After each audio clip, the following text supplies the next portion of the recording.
தெரிந்து கொள்ள பிரபாஸ் கதம் சேனலை சப்ஸ்கிரைப் பண்ணி பெல் ஐகானையும் கிளிக் பண்ணிக்கோங்க.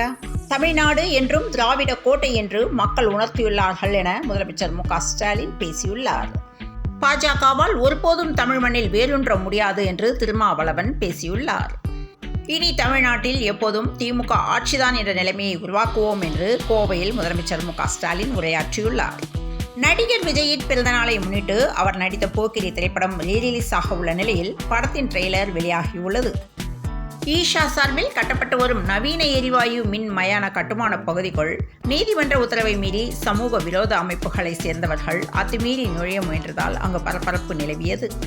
இன்னும் 25 ஆண்டுகளுக்கு இந்தியா கூட்டணியை யாராலும் அசைக்க முடியாது என செல்வ பெருந்தகை பேசியுள்ளார்.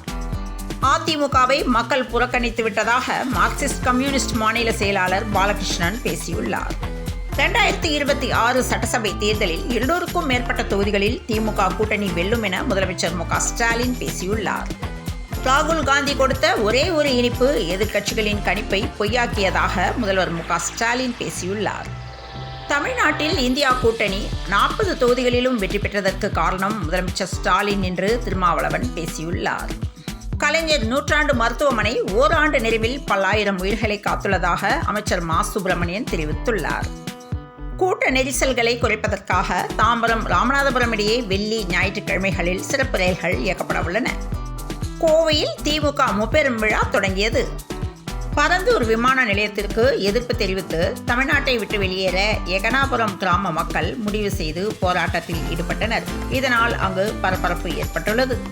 விருதுநகரில் பாலியலுக்கு ஒத்துழைக்காத 71 வயது மூதாட்டியை பேனாவால் குத்தி கொலை செய்த பொறியியல் பட்டதாரி இளைஞரை காவல்துறையினர் கைது செய்துள்ளனர். விக்கிரவாண்டி இடைத்தேர்தலை புறக்கணிப்பதாக அதிமுக அறிவித்துள்ளது. மீன்பிடி தடைக்காலம் நிறைவு பெற்றதை அடுத்து 61 நாட்களுக்கு பிறகு நேற்று விசைப்படவு மீனவர்கள் கடலுக்கு சென்றனர். தமிழ்நாடு விளையாட்டு மேம்பாட்டு ஆணையத்தின் இலச்சினையை உதயநிதி ஸ்டாலின் வெளியிட்டுள்ளார்.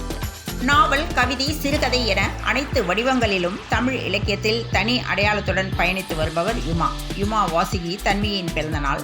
நூலுக்காக பால் சாகித்ய புரஸ்கார் விருதுக்கு தேர்வாகியிருப்பது மகிழ்ச்சி என பூமா வாசுகி லோகேஷ் ரஹ்மானுக்கு முதல்வர் மு.க. ஸ்டாலின் வாழ்த்து தெரிவித்துள்ளார். சீமானின் விடாமுயற்சியை துரை வைகோ பாராட்டியுள்ளார்.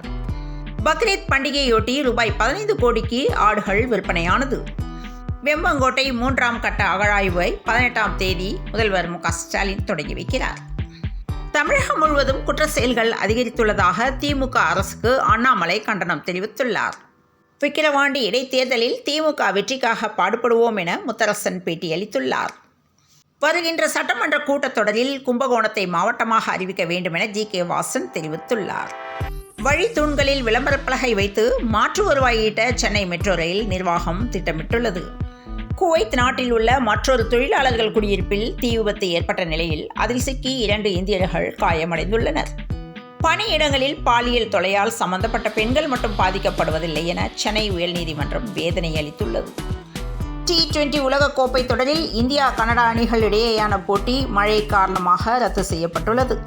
மும்பை பங்கு சந்தை குறியீட்டு எண் சென்செக்ஸ் 182 புள்ளிகள் உயர்ந்து 76,993 புள்ளிகளுக்கு வர்த்தகமாகியது. தொடர்ந்து இணைந்திருங்கள் பிரபாஸ் கதம் செய்திகளுடன். மீண்டும் மற்றொரு செய்தியில் சந்திப்போம். வணக்கம்.